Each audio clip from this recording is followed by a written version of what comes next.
5ই আগস্টে গণঅভ্যুত্থানের পরে বাংলাদেশ জামাত ইসলামীর পক্ষ থেকে আমরা দাবি জানিয়েছি, এই খুনি শেখ হাসিনা, গণহত্যাকারী শেখ হাসিনা এবং তার দোসরদেরকে আন্তর্জাতিক আদালতে জাতিসংঘের তত্ত্বাবধানে বিচারের আওতায় আনতে হবে। আমরা দাবি জানিয়েছিলাম দেশীয় আইনে তাদের বিচার করতে হবে। ইতিমধ্যে আন্তর্জাতিক আদালতে বিচারের প্রক্রিয়া শুরু হয়েছে।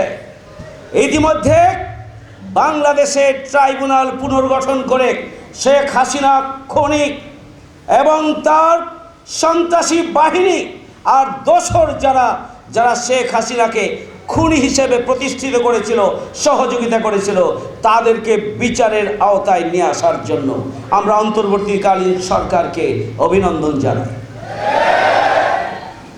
সংগ্রামী ভাইয়েরা আমার, পাখির মতো গুলি করে হাজারেরও অধিক ছাত্র জনতা হত্যা করেছে এই খুনি শেখ হাসিনা।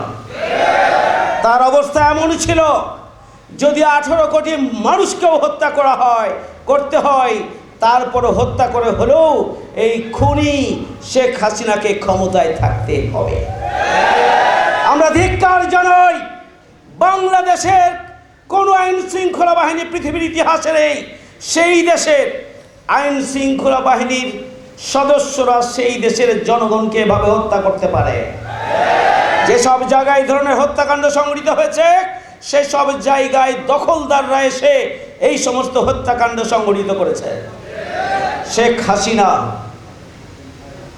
তিনি নৃশংসভাবে মানুষ হত্যা করতে করতে বিগত 16 বছরে মানুষ হত্যা না করলে, রক্ত না দেখলে তার রাত পার হয় না, দিন পার হয় না, তার ঘন্টা পার হয় না, তার সেকেন্ড পার হয় না, তার মুহূর্ত পার হয় না। এমন রক্ত খেকো মানুষে পরিণত হয়েছিল শেখ হাসিনা। সংগ্রামী ভাইয়েরা আমার, বিগত 16 বছরে আপনারা নিশ্চয় খেয়াল করেছেন, 28 অক্টোবর এই শেখ হাসিনা লগি বৈঠা এবং সশস্ত্র অবস্থায় রাজধানীতে সারা দেশ থেকে সন্ত্রাসীদের যাওয়ার জন্য, জড়ো হওয়ার জন্য আহ্বান জানিয়েছিল। 28 অক্টোবরের রক্তপাতের জন্য শেখ হাসিনা দায়ী। তার বিরুদ্ধে মামলা রয়েছে, রাষ্ট্রশক্তিকে কাজে লাগিয়ে সেই মামলা প্রত্যাহার করা হয়েছিল।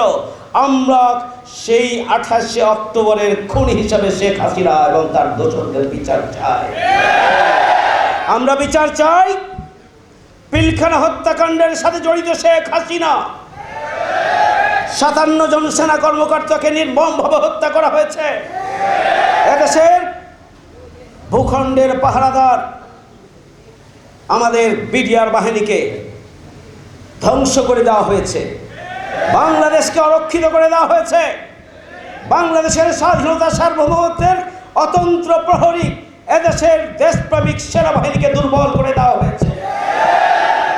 সংগ্রামী ভাইয়েরা আমার, আমরা বিচার চাই যারা শাপলা চত্বরে আলেম ওলামাদের ওপরে গণহত্যা পরিচালনা করে শতাধিক আলেম ওলামা এবং ছাত্রদেরকে হত্যা করেছিল, তার বিচার চাই। ভাইয়েরা আমার, আল্লামা দেলোয়ার হোসেন সাঈদী সাহেবের রায় দেওয়ার পরে সেই রায়ে বিক্ষুব্ধ হয়েছিল ছাত্র জনতা। সেখানেও গুলি করে প্রায় সারা দেশে 2 শতাধিক নিরীহ নিরস্ত্র সাধারণ জনগণকে হত্যা করা হচ্ছে। ট্রাইব্যুনাল গঠন করে জামাত ইসলামের শীর্ষ নেতৃবৃন্দকে হত্যা করার জন্য পরিকল্পনা গ্রহণ করা হয়েছিল। আমরা তখনই বলেছিলাম এটি একটি ষড়যন্ত্র, চক্রান্ত, জামাতকে নেতৃত্ব শূন্য করার জন্য একটি পরিকল্পনা ছাড়া আর কিছুই নয়। সরকার সেই কাজটি সম্পন্ন করেছে। মাওলানা মতিউর রহমান নিজামী সাবেক মন্ত্রী, সাবেক এমপি, বারবার নির্বাচিত জনগণের নেতা মাওলানা মতিউর রহমান নিজামী সহ আমাদের শীর্ষ 5 জন নেতাকে ফাঁসি দিয়ে হত্যা করা হয়েছে। কারা ষড়যন্ত্র করেছিল, কারা ট্রাইব্যুনাল গঠন করেছিল, ট্রাইব্যুনালের বিচারে কারা ছিলেন এবং কারা সাক্ষী দিয়েছেন, কারা প্রসিকিউটর ছিলেন, কারা বাদী ছিলেন, আমরা সবাইকে চিনি, আমরা আইন হাতে তুলে নেব না, তাদের বিচার বাংলার মাটিতেই হবে ইনশাআল্লাহ। শুধু তাই নয়, 5 শতাধিক নেতাকর্মীকে হত্যা করা হয়েছে 16 বছরে।